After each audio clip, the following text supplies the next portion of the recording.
जय माता दी। हम लेके आयल बनी रौरा सब खाती आज एगो गारी गीत, तिलक के गारी गीत। अगर आप सबके अच्छा लगी तो हमारे चैनल के खूब प्यार दी, खूब सपोर्ट करी और ढेर सारा लाइक दी और सब्सक्राइब करी, शेयर करी, बेल आइकन के जरूर प्रेस कर दे ताकि हमारे नया वीडियो का नोटिफिकेशन आप तक जाए।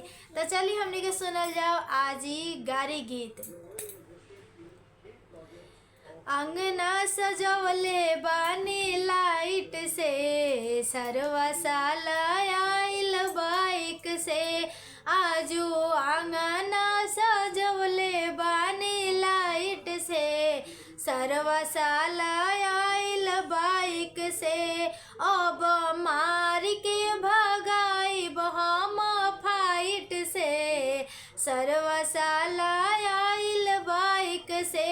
अब मार के भगाइब हम तो फाइट से, सरवा साला आइल बाइक से।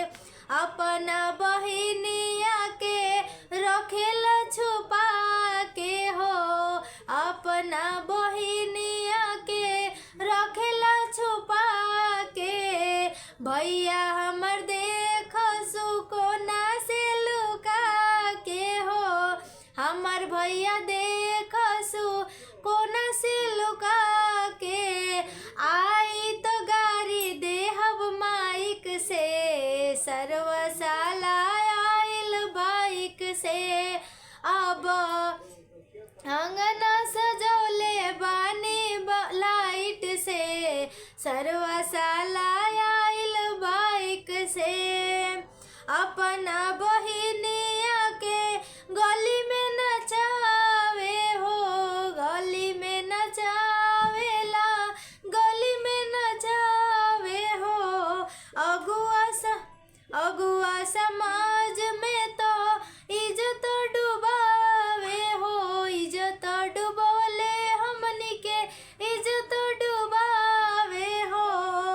अब पूछला पे कहे चली फ्लाइट से, सरवा साला आइल बाइक से। अब पूछला पो कहे चली फ्लाइट से, सरवा साला आइल बाइक से। अब मार के भगाइब ओह के फाइट से, सरवा साला आइल बाइक से। तई रहल हटे गारी गीत। आप सबके कैसा लागल है हमरा के कमेंट में ज़रूर लिख के बताए कि आपके गीत कैसा लागल हटे। अगर अच्छा लागल होई तो हमारे चैनल के ज़रूर सपोर्ट करी और लाइक करी, सब्सक्राइब करी, शेयर करी और बेल आइकन के प्रेस कइल मत भूलब।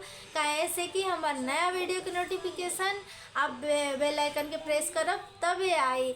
तो हमार गीत अगर अच्छा लागत होई और गीत सुने के मन होई तो ज़रूर बेल आइकन के प्रेस कर दे। जय माता दी।